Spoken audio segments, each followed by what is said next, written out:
Hello guys, চলে এলাম আর একটা নতুন ভিডিও নিয়ে। তো আজকে দারুণ একটা খাবার করতে চলেছি, চলো তোমাদেরকেও শেয়ার করি। তো আজকে বানাবো দুধ কুলি।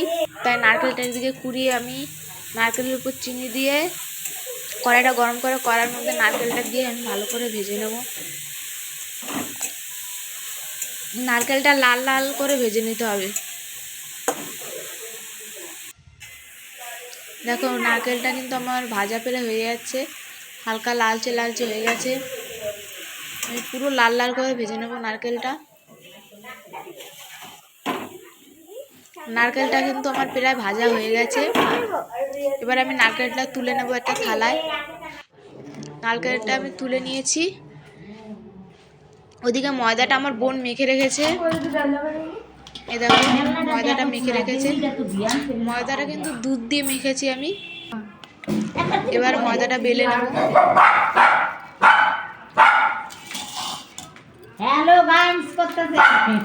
ময়দাটার ডোটা আমি অনেক বড় করেছি, পুরো অনেক বড় করে বেলে নিয়ে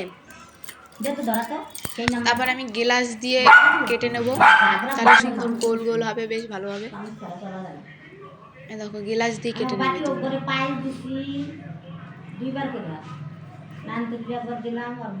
এখানে 4টে হবে।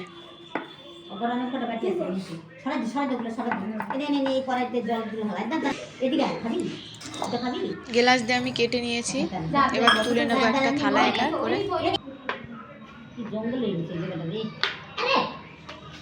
দেখো কত সুন্দর কাটা হয়ে গেছে।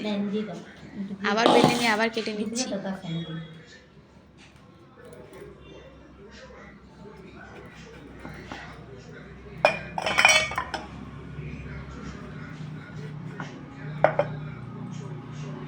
দেখো এগুলোও কাটা হয়ে গেছে।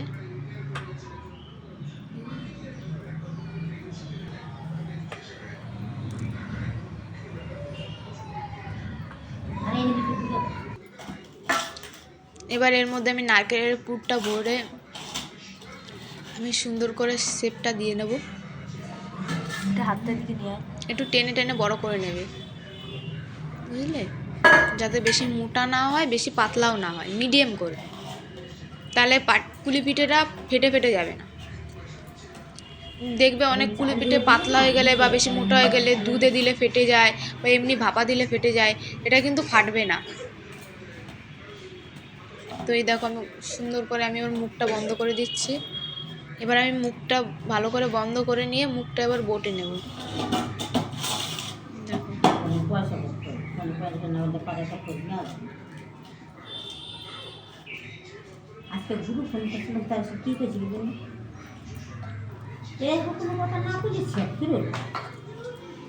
তো আমার এই পিঠে বটাটা কেমন হয়েছে তোমরা কমেন্ট করে জানাবে। তোমরা এরকমভাবে বটবে, তাহলে দেখবে পিঠেগুলো দিলেও ভাল লাগবে, যে একজনের পাতে দিলে পিঠেটা ভাল লাগবে বা খেতেও তখন খুব সুন্দর লাগে।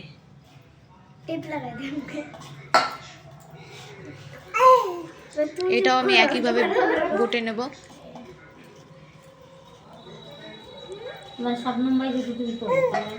দেখো এটাও বটা হয়ে গেছে। তোমাদের বাড়িতে কুলি পিঠে কারা কারা এরকম বটে বানাও কমেন্ট করে জানাবে। দেখো এদিকে হয়ে গেছে কুলি পিঠেগুলো বানানো। এগুলো কিন্তু সব আমি একা একাই বানিয়েছি। এদিকে দুধ গরম হতে বসিয়ে দিয়েছি, দুধটা ফুটবে, তারপরে পিঠেগুলো দেবো। দেখো দুধটা কিন্তু ফুটে উঠেছে, আমি দুধের মধ্যে চিনি দিয়ে দিলাম।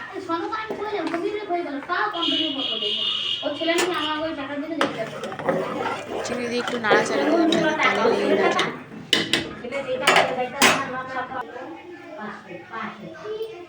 এবার দুধটা আরো ভালো করে ফুটে গেছে। এবার কুলি পিঠেগুলো আমি এক একটা করে দিয়ে দেবো দুধের মধ্যে।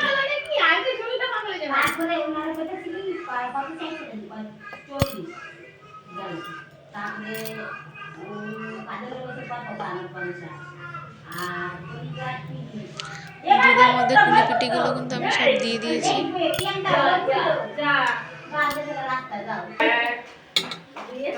দেখো এই যে হালকা করে একটু নেড়ে চেড়ে নেবো, বেশি নাড়াচাড়া করলে ভেঙে যাবে।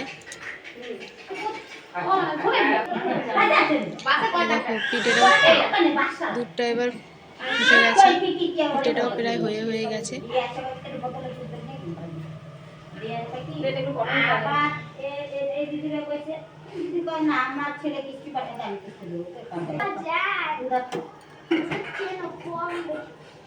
দেখো পিঠেটাও কিন্তু হয়ে গেছে, ভালো করে সেদ্ধ হয়ে গেছে পিঠে, আর সেদ্ধ করতে হবে না। এবার আমি গ্যাসটা বন্ধ করে থালা দিয়ে চাপা দিয়ে থাকবো, গরম দুধে হয়ে যাবে। তো ভিডিওটা কেমন লাগলো কমেন্ট করে জানাবে।